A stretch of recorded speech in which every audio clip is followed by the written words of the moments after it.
చదువుకున్న వాళ్ళు ఇలాంటి పని చేయకూడదని ఎక్కడైనా రాసి ఉందా?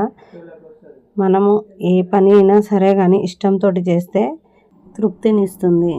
ఇది ఎంతకాలం చేస్తావు, నువ్వేమైనా లక్షలు సంపాదిస్తావా దీంతోటి అని అంటున్నారు. కానీ లక్షలు సంపాదించాలనేది కాదు, మన సొంత కాళ్ళ మీద నిలబడాలనేది కోరిక. ఇంట్లో ఉన్న ప్రతి ఆడపిల్ల అయినా, చదువుకున్న ఆడపిల్ల అయినా కానీ ఏదో ఒకటి చేయాలని వాళ్ళకి కోరిక ఉంటుంది. ఇంట్లో సమస్యల వల్ల కూడా వాళ్ళు ఏది చేయలేకపోతారు. కానీ చేయాలని ఉన్నా కూడా చేయలేకపోతారు. మీరంటే ఇలాంటి పనులు చేస్తున్నారు కానీ మా ఇంట్లో వాళ్ళు అస్సలు ఒప్పుకోరు. అవసరం ఉన్న వాళ్ళు చేసుకుంటారు. డబ్బు ఎవరికి అవసరం ఉండదు, కానీ అవసరం ఉన్న వాళ్ళు చేస్తారు. వినేవాళ్ళు ఉంటే మాత్రము చెప్పేవాళ్ళు చాలామంది వస్తారు.